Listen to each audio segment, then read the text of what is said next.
तुम कुकर में चने चढ़ाकर मेरे पास आई थी, तब रसोड़े में कौन था? मैं थी, तुम थी, मैं थी, तुम थी, कौन था? कौन था? कौन था?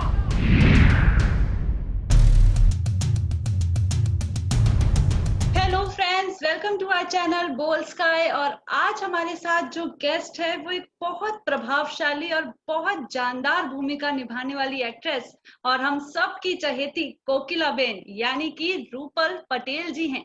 तो first of all very welcome to our channel ma'am. Thank you so much, धन्यवाद।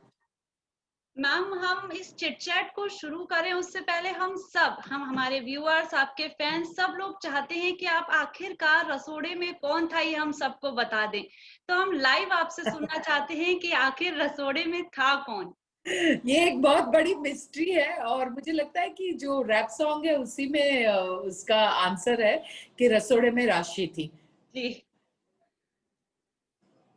तो मैम आप एक बार उस डायलॉग को रिक्रिएट कर दें अगर आप लाइव हमारे लिए। कल मेरी साड़ी पर जूस गिरा था और मैं दोबारा नहाने गई थी।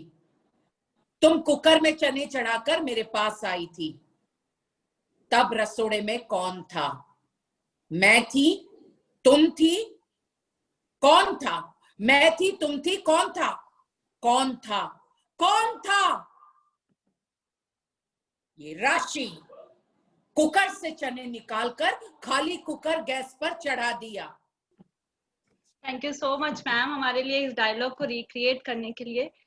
जैसा कि मैम ये बहुत ज्यादा वायरल हो रहा है ये डायलॉग, और अचानक से 10 साल पहले वाला डायलॉग रिपीट होना और इस तरह से रिपीट होना बहुत बड़ी बात है। तो ये चीज आपको कैसे पता चली थी कि ये चीज इतनी वायरल हो गई है, ये डायलॉग आपका? मुझे बिल्कुल भी ज्ञात नहीं कि ये रैप सॉन्ग इस तरह से वायरल हुआ। और जब मैंने पहली बार देखा तो मुझे बड़ा अचरज भी लगा, क्योंकि डायलॉग बहुत गंभीरता से मैंने बोले थे।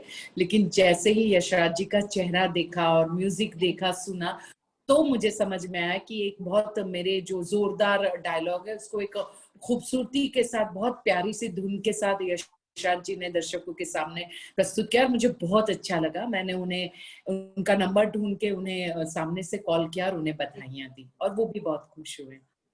और वाकई आपका यशराज जी ने बहुत किया है। मैम आपका फर्स्ट रिएक्शन क्या था जब आपको ये पता चला कि मेरा इतना पुराना डायलॉग आज इस तरह से वायरल हो रहा है?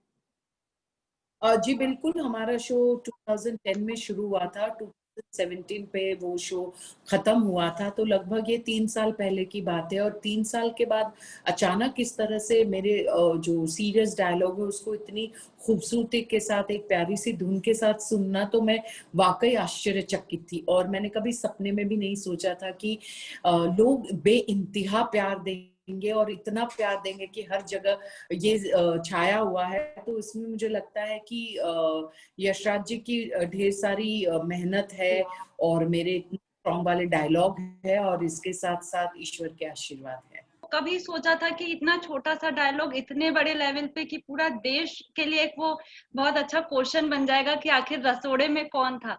सपने में भी नहीं सोचा था कि इस तरह का एक नया एक उनको परसेप्शन मिलेगा इस डायलॉग को, और इतनी खूबसूरती के साथ और बेहद हास्य रूप में सभी दर्शकों के समक्ष आएगा। दर्शक उन्हें बेइंतहा प्यार देंगे, ये मैंने कभी नहीं सोचा था। मैं सभी दर्शकों का कोटि कोटि धन्यवाद करती हूँ कि उन्होंने इतना प्यार दिया है।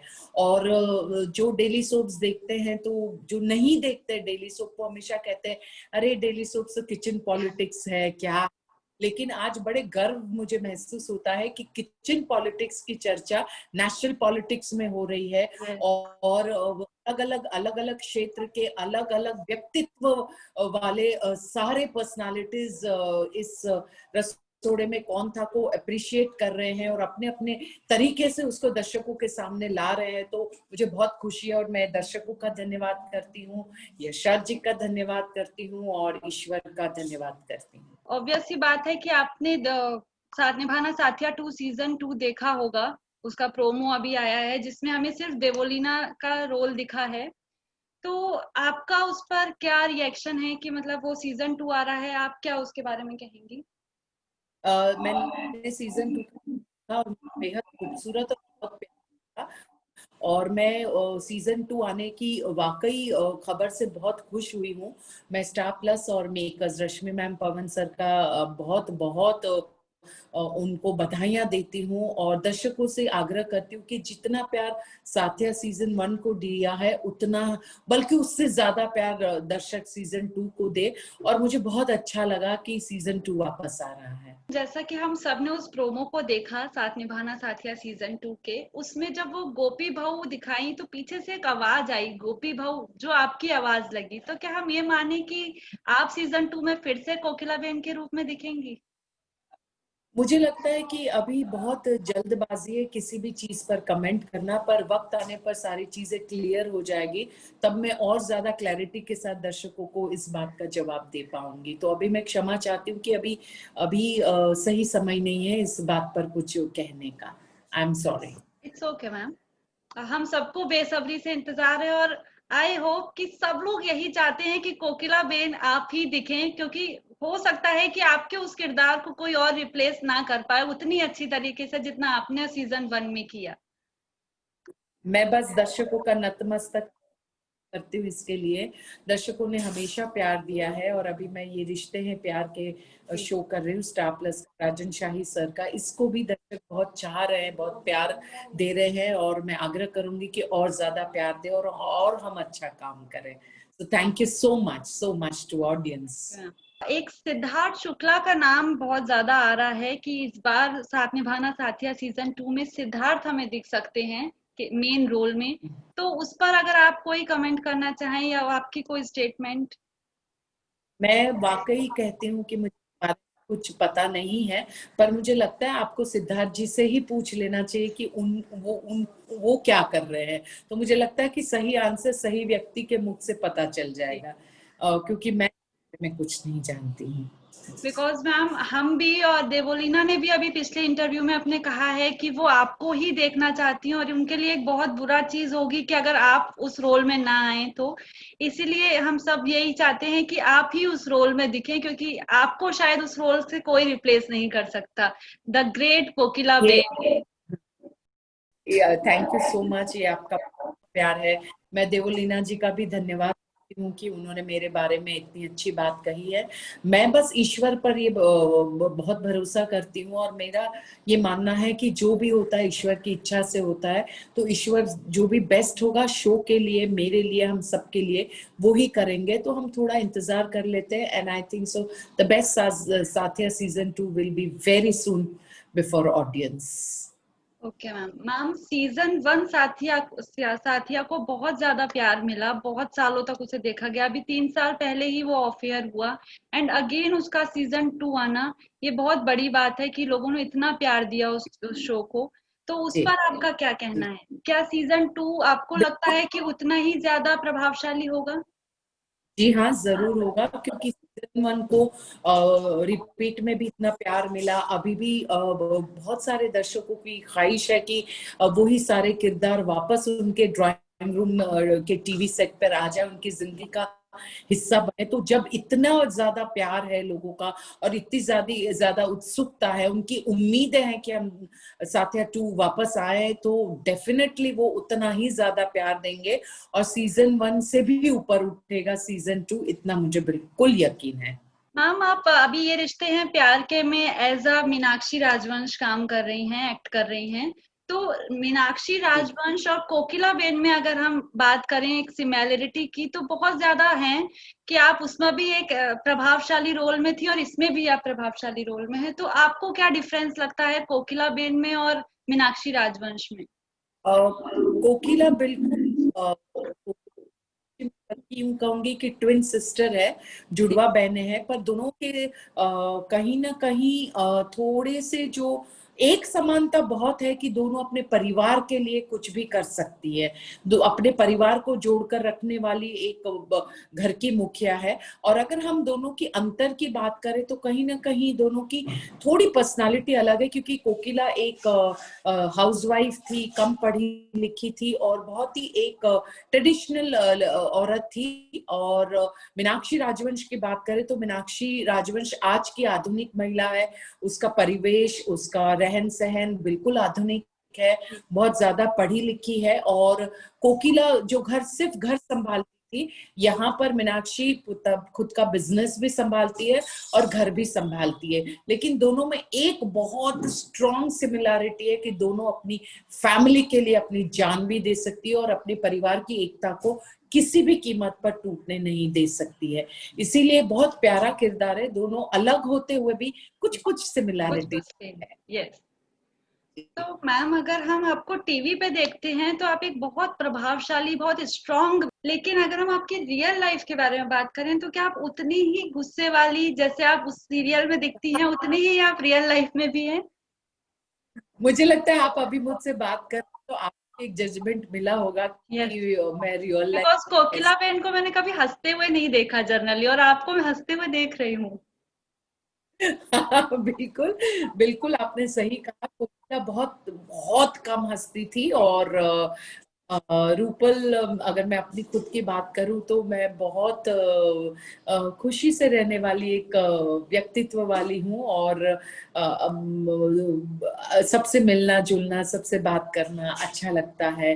और कोकिला की अगर बात करें तो वो बिल्कुल एकदम स्ट्रिक्ट और नाक की सीध में चलने वाली और बेफिजूल नहीं करने वाली ऐसी थी। लेकिन रियल लाइफ में मैं वैसी नहीं हूँ। मैं really soft spoken person and very smiling, always positive and I love to talk to people. Ma'am कभी ऐसा नहीं हुआ कि आप जब एक्टिंग में आए तो आपको प्रॉब्लम हुई हो इतना हार्ड रोल करने में या इतना स्ट्रॉन्ग रोल करने में?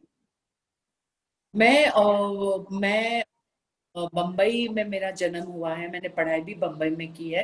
पर जब शुरू से मेरे मन में ये था कि मुझे अभिनेत्री बनना है, तो मेरे पापा ने कहा कि अगर करियर बनाना है एक्टिंग में, प्रोफेशन बनाना है, तो तुम्हें एक प्रोफेशनल ट्रेनिंग लेनी बहुत जरूरी है। तो मैं एनएसडी गई, Delhi national school of drama, जो पूरे एशिया का एकमात्र प्रीमियर इंस्टीट्यूट है। वहां पर मैंने पढ़ाई की, मैंने प्रशिक्षण लिया और एक्टिंग स्पेशलाइजेशन किया। उसके बाद मैं यहाँ पर आई। तो वो प्रशिक्षण मुझे बहुत काम आता है जब भी मैं कोई नया किरदार करती हूँ, जब भी अलग अलग किरदार करती हूँ, जब भी स्ट्रॉन्ग रोल करती हूँ या सॉफ्ट रोल करती हूँ, तो हमेशा एनएसडी की training, voice, mannerisms, body posture, gesture, आपकी कैरेक्टराइजेशन किस तरह से करना है, तो उसमें सारी मदद मिल जाती है। तो बड़ा चैलेंजिंग भी लगता है, क्योंकि अगर मेरे स्वभाव से विपरीत कोई रोल है तो उसमें आपको ज्यादा एफर्ट्स डालने, ज्यादा चैलेंजेस है, आपको वॉइस के ऊपर काम करना है, आपको अपनी बॉडी पोस्चर, जेस्चर पे काम करना है। तो बल्कि ये तो एक कलाकार के लिए बहुत अच्छी बात है। तो मैं कभी डरती नहीं हूँ ऐसे किरदार करने से, मुझे बहुत अच्छा लगता है और बहुत मेहनत करती हूँ। और डेली सोप चाहे मैं 7 साल करूँ, 10 साल करूँ, मैं चाहे 2 साल से, अगर ऑलमोस्ट 1.5 पौने 2 साल हो गए ये रिश्ते प्यार के को, लेकिन हर दिन हर सीन को मैं मेरा शो का पहला दिन पहला सीन मानकर चलती हूँ। इसीलिए कभी भी मेरा फोकस डीफोकस नहीं होता है। मैं बहुत ओतप्रोत होकर काम करती हूँ, मुझे अच्छा लगता है। अब आपको देखकर कोई कह नहीं सकता कि ये वही कोकिला बेन है जो इतना स्ट्रिक्ट रोल निभाती हैं और वो रियल लाइफ में ऐसी है। नहीं नहीं, मैं ऐसी ही हूँ मैं। Yes ma'am. आई मैम अगर हम आपसे ये पूछें कि क्या आप कभी बिग बॉस में जाना चाहेंगी? बिग बॉस एक बहुत चुनौती भरा प्रोग्राम है और उसमें अलग अलग क्षेत्र से अलग अलग पर्सनालिटीज आती हैं और जिनके स्वभाव अलग है, जिनके शौक अलग है, जिनकी पसंद अलग है, नापसंद अलग है। और जो जैसा आप में अगर मेरी बात करें तो मैं स्क्रीन पे मैंने ज्यादातर स्ट्रॉन्ग रोल किए हैं, पर रियल लाइफ में मैं बिल्कुल ही अलग एक सॉफ्ट पर्सनालिटी हूँ। तो बिग बॉस में आपकी रियल पर्सनालिटी दिखती है और आप 24 घंटे सतत कैमरा के आप पर है कैमरा। तो ये बहुत ही एक चुनौती भरा प्रोग्राम है, बहुत इंटरेस्टिंग प्रोग्राम है और मैं पसंद करती हूँ। पर रही बात बिग बॉस करने की, तो अभी तक मैंने इस बारे में सोचा नहीं है, क्योंकि डेली सोप में ही इतनी ओतप्रोत हूँ और एक के बाद दूसरा, दूसरे के बाद तीसरा, इतना काम कर रही हूँ ईश्वर की कृपा से, दर्शकों के प्यार की वजह से। तो मैंने कभी इस बारे में सोचा नहीं है। अगर कभी ऐसा मौका आया तो मैं सोचूंगी जरूर। आप पर्सनल लाइफ अपनी और प्रोफेशनल लाइफ को कैसे मैनेज करते हो? मतलब पूरे दिन सेट पे रहते हैं आप, तो उसमें आप अपनी फैमिली के संग किस तरह से मैनेज करते हैं? बड़ी विनम्रता से कहूँ, मैं प्रोफेशनल और पर्सनल लाइफ को बहुत अलग करती हूँ, और इसीलिए मैं किसी सोशल मीडिया पर नहीं हूँ, क्योंकि बहुत सिंपल सी बात है, मैं सोशल मीडिया को गलत या बुरा नहीं मानती हूँ, पर फिलहाल मुझे उसकी जरूरत नहीं है, क्योंकि मैं सुबह से शाम तक सेट पर रहती हूँ। तब मेरे पास आप देख सकते हैं कि ढेर सारी स्क्रिप्ट्स है मेरे पास, और मेरे पास स्क्रीन प्ले है। मैं अभी भी आपसे जुड़ रही थी तो टाइम लग रहा था, तो मैं तब तक अपना सीन पढ़ रही थी। ओके। अभी मेरा लंच ब्रेक। तो मैं जब set पर आती हूँ तो मैं पूरी ओतप्रोत रहती हूँ सीन में, स्क्रीन प्लेस में, और एक सीन के बाद दूसरा सीन चेंज होता है, लुक चेंज होता है, तो हम उसी में व्यस्त रहते हैं। और जैसा मेरा पैकअप होता है तो मैं घर जाती हूँ, और एक माँ की और एक पत्नी की जिम्मेदारी निभानी होती है, परिवार की बहू की जिम्मेदारी निभानी होती है, बहन की जिम्मेदारी, बेटी की जिम्मेदारी। तो घर पहुंचकर फिर मैं घर के कामों में, घर के लोगों के साथ बातचीत में इतनी ओतप्रोत हो जाती हूँ कि समय का पता नहीं चलता है। फिर दूसरे दिन सुबह वापस सेट पर आना है तो बिल्कुल तैयार होकर आते हैं। तो मैं ना व्हाट्सएप पे हूँ, ना ट्विटर पे हूँ, ना फेसबुक पे हूँ, क्योंकि उसकी जरूरत नहीं है। इसीलिए लोग मेरी पर्सनल लाइफ के बारे में भी बहुत कम जानते हैं, क्योंकि I am a very private person. मैं चाहती हूँ कि प्रोफेशनली मैं जो काम करे वो दर्शक देखे, और जो मेरी पर्सनल लाइफ है वो मेरे परिवार तक सीमित है, और मैं उसी में खुश हूँ। Okay ma'am. मैम अगर मैं आपसे बात करूं साथ निभाना साथिया सीजन 1 की फिर से, तो गोपी बहू के साथ आपका जो रिलेशन था या राशि की बदमाशियां जो थी वो आप कितना मिस करते हो? अब क्योंकि मैं राशि ने आपको बहुत परेशान किया आई गेस, बहुत शरारतें करती थी, आपकी एकदम उस पे नजरें बना के रखते थे आप।